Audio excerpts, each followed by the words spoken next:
he was running around all crazy, and I lifted my camera up, my phone, to shoot video, and Billy Corrigan reaches over and goes, "Don't do that." That's who took me to the party.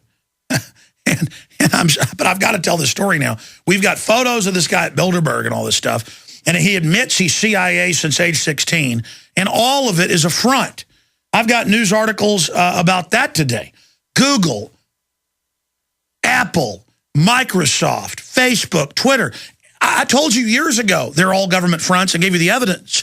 And I had former top CIA technology analyst Mr. Steele on to break down the names of NQTEL and all the rest of it. And by the way, he got major heat for that and never came back on the show. He said, "I got too much heat. Thanks for the opportunity to come back on. I'm not coming back on." That was like 7 years ago. By the way, forget his first name. Just type in CIA agent exposes Google, founded by CIA. It's something Steele. I want to get him back on. But the point is,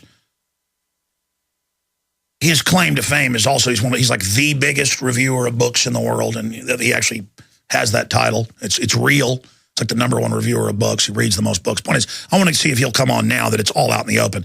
He let this out on our show 7 years ago. I mean, I already knew it from just studying the attack pattern of the globalist.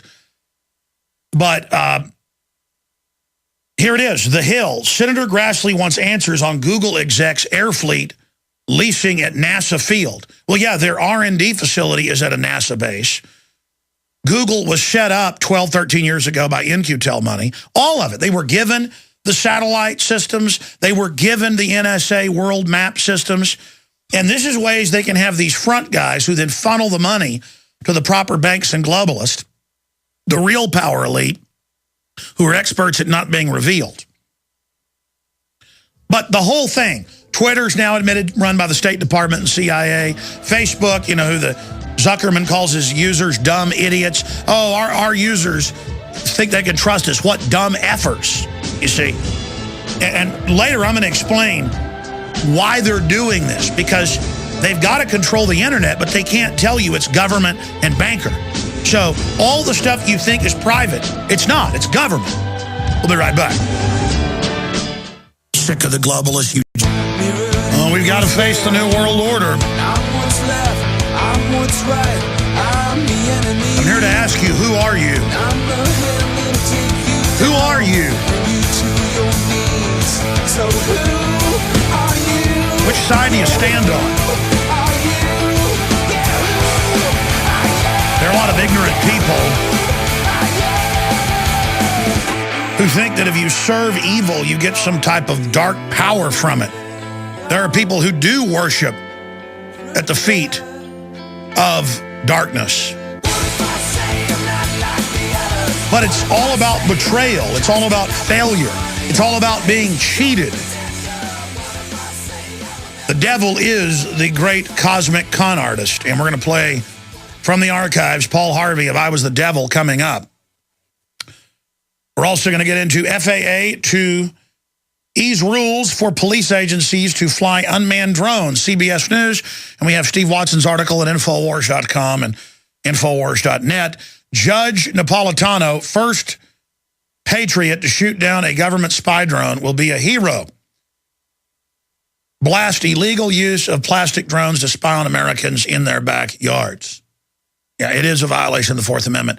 But so is having private banks that take over the government through fraud, through espionage, through infiltration, while we're looking at the Ruskies and everybody else, and you know, that the bankers were funding at the same time.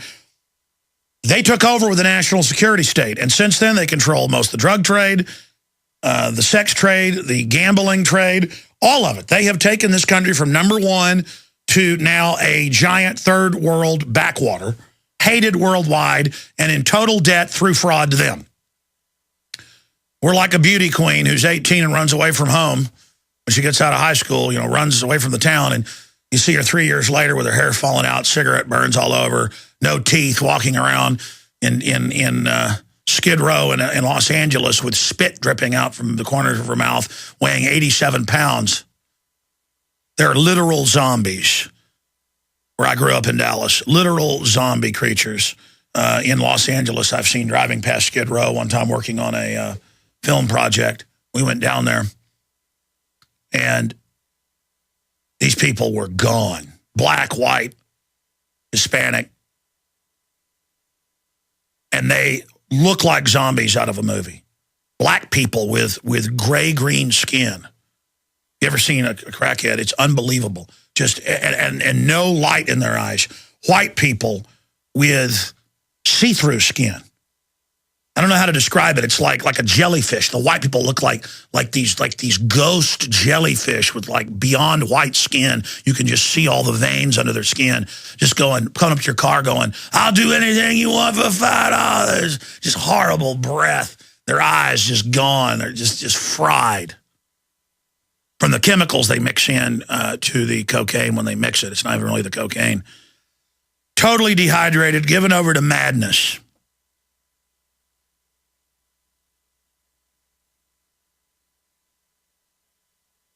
And that's what our society is turning into. Back to the government drug dealers. Sorry, I don't even know where I just go back to the image of crack whores. Crack zombies is really what they are. And how America has gone from the beauty queen, first in everything. Now we were first in everything good. Now we're first in everything bad, and it's just getting ready to go to the next level.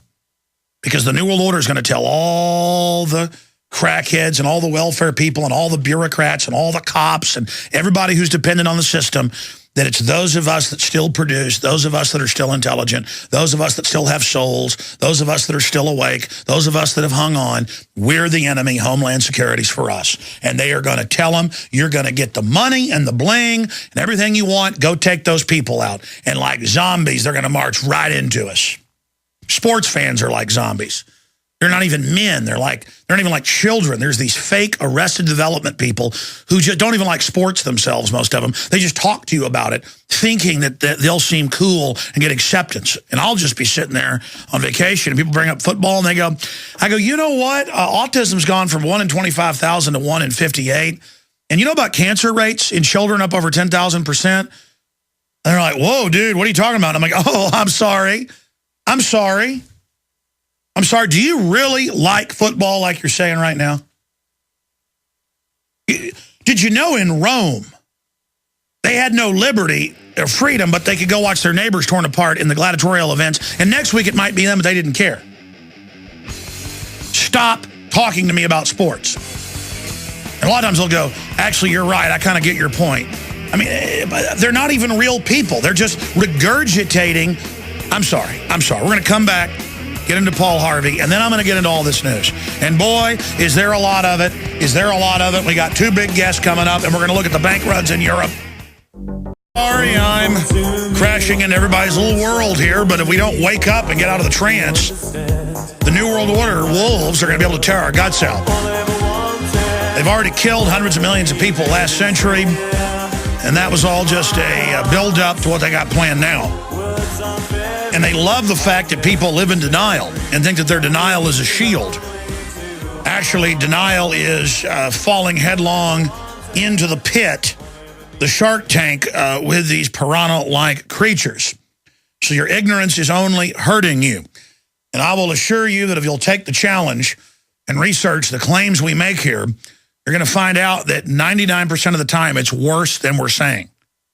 We make occasional mistakes. We always are more than happy to own up to them.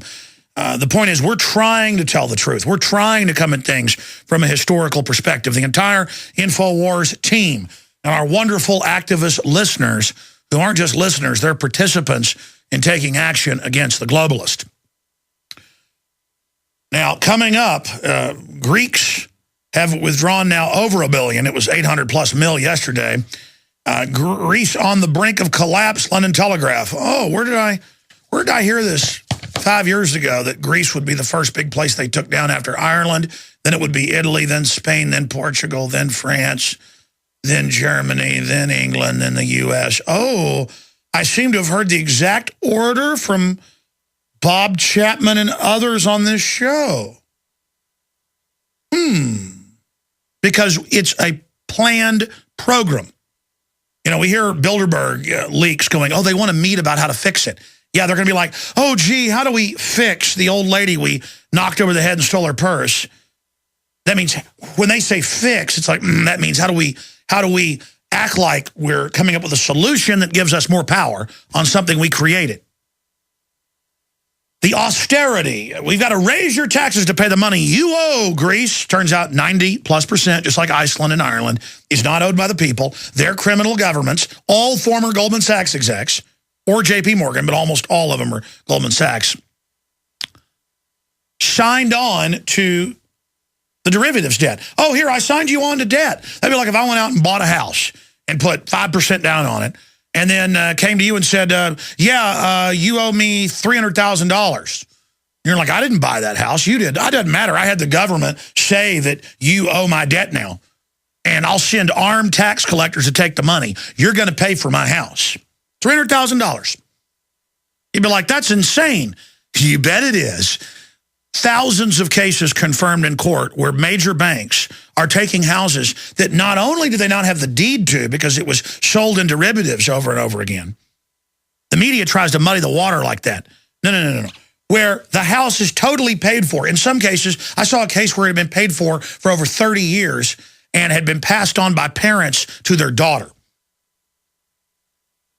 Been passed on, totally paid for, property taxes paid, private tax of the bankers as well. That's not constitutional. Only had that the last 60 years or so. And a big mega bank comes in and takes it. Or your house is paid for 11 years. And in that case in Florida, that I covered that because everybody's heard of that one. Bank of America never owned it. There was no deed. The people had the deed. They'd paid for it cash a decade plus before. What, 1.1 mil? Or was it 1.2 mil? We could play that newscast. What was it titled? Bank of America foreclosed on. And because the court finally ruled because it was so obvious. Look, you took a house, wasn't yours, give it back, and they wouldn't. This went on for 6 months, so the local judge said, all right. In that case, it was constables said, go in there and go take the money out of the till. They went right in and took it. That's what the courts, if they serve the people and were just, would be doing across the board.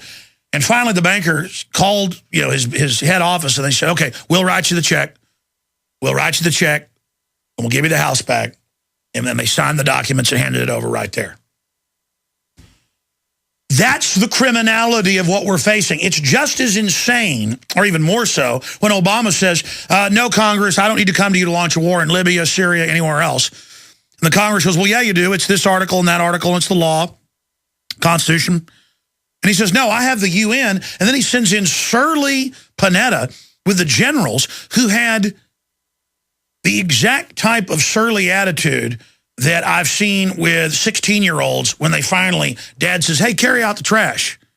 I've been working all week. You need to do something around here. And the surly 16-year-old just thinks their dad's being mean to them. Not that, hey, you're going to move out soon. You're going to have to carry out the trash all the time. You're going to have to cook dinner. You're going to have to clean the house. Hey, carry the trash out. The 16-year-old bucks up and is ready for a fist fight with dad. It is that they have, I played that video over and over again on air. You got to go watch it. Remember about a month and a half ago where Panetta and them just have this arrogant, flippant attitude. And the generals are looking like wolves at those congressmen because they can go right into their tax accounts. They know what mistresses they've got. They've already reviewed, because it's a power trip, their phone records, what they're into, sexual dossiers. Oh, it's come out. The Pentagon can just dial right in your bank accounts, everything, your entire, where you've surfed, what you've done. They've got quick one-page pull-downs. They're looking at all these congressmen up there